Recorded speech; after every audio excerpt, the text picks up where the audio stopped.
Welcome to my channel. ಇವತ್ತು ನಾನು sambar powder ಮಾಡೋದು ತೋರಿಸ್ತೇನೆ ರೀ. ಒಂದು ಪಾತ್ರೆ ಇಡಬೇಕು. ಒಂದು 50 ಗ್ರಾಮ್ ಕಡಲೆಬೇಳೆ,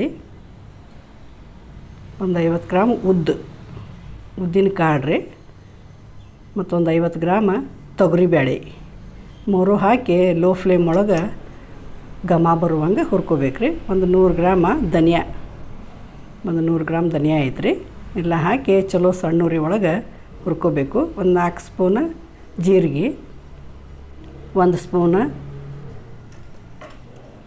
ಮೆಣಸು, ಅರ್ಧ ಸ್ಪೂನ್ ಮೆಂತ್ಯ ಹಾಕಿ ಚಲೋ ತಂಗಿ ಹುರ್ಕೋಬೇಕು ರೀ. ಇವೆಲ್ಲ ಹುರಿದಾದ್ಮೇಲೆ ಒಂದು ಪಾತ್ರೆ ಒಳಗೆ ತಕ್ಕೋಬೇಕು ರೀ. ಮತ್ತು ಅದೇ ಪಾತ್ರೆ ಒಳಗೆ ಒಂದು ಸಣ್ಣ ಬಟ್ಲ ಕೊಬ್ಬರಿ ಹಿಂಗೆ ಕಟ್ ಮಾಡಿ ಹಾಕೀನಿ. ಮತ್ತು ಒಂದು 4 ಕಡ್ಡಿ ಕರಿಬೇವು ಅದರ ಒಟ್ಟಿಗೆ ಹುರ್ಕೋಬೇಕು ರೀ.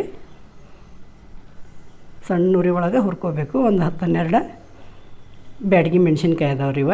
ಮತ್ತು 1 ಸ್ಪೂನ್ ಹಿಂಗೆ ಹಾಕಿ ಚೆಂದಂಗೆ ಹುರಿದಾದ್ಮೇಲೆ ಗ್ಯಾಸ್ ಆಫ್ ಮಾಡಿ ಅವೆಲ್ಲ ಹುರಿದಂಥ ಕಾಳನ್ನು ಇದ್ರಾಗ ಸೇರಿಸಿ ತಣ್ಣಗಾಗಕ್ಕೆ ಬಿಡಬೇಕು ರೀ. ಪೂರ್ತಿ ತಣ್ಣಗಾಗ್ಬೇಕು ರೀ. ಇದು ಅಂದ್ರೆ ಮಿಕ್ಸರ್ ಒಳಗೆ ಹಾಕಕ್ಕೆ ಬರ್ತೈತಿ. ಬಿಸಿದು ಹಾಕಿದ್ರೆ ಸಣ್ಣ ಪೌಡ್ರ್ ಆಗಂಗಿಲ್ಲ. ಅದಕ್ಕೆ ತಣ್ಣಗಾದ್ಮೇಲೆ ಒಂದು ಮಿಕ್ಸಿ ಜಾರ್ ತೊಗೊಂಡು ಮಿಕ್ಸರ್ ಒಳಗೆ ಇದನ್ನು ಪೌಡ್ರ್ ಮಾಡ್ಕೋಬೇಕು ರೀ. ಒಂದು ಸ್ಪೂನ್ ಅರಿಶಿಣ ಪುಡಿ ಹಾಕೀನಿ, ಹಾಕಿ ಪೌಡ್ರ್ ಮಾಡ್ಕೋಬೇಕು ರೀ. ಭಾಳ ಫೈನ್ ಏನು ಬೇಡ, ಫೈನ್ ಪೌಡ್ರ್ ಏನು ಬೇಡ, ಈ ಥರ ತರಿ ಆಗಿನೇ ಇರಬೇಕು. ಒಂದು ಬುಟ್ಟಿ ಒಳಗೆ ತಗೊಂಡು ರುಚಿಗೆ ತಕ್ಕಷ್ಟು ಉಪ್ಪು ಮತ್ತು ಅಚ್ಚ ಖಾರದ ಪುಡಿ 1 ಸ್ಪೂನ್ ಹಾಕೀನಿ. ಅಲ್ಲಿ ಮೆಣಸಿನ್ಕಾಯಿನೂ ಹಾಕೀನಿ ರೀ, ಕಲರ್ ಬರೋ ಸಲುವಾಗಿ. ಇದನ್ನು ಖಾರದ ಪೌಡ್ರನ್ನೂ ಹಾಕೀನಿ. ಇದೆಲ್ಲ ಹಾಕಿ ಕಲಿಸಿ ಒಂದು ಭರಣಿ ಒಳಗೆ ತುಂಬಿಟ್ಕೊಂಡು ಬಿಟ್ಟರೆ 1 ತಿಂಗಳ ತನಕ ಸಾಂಬಾರು ಪೌಡ್ರ್ ಆಗ್ತೈತಿದೆ.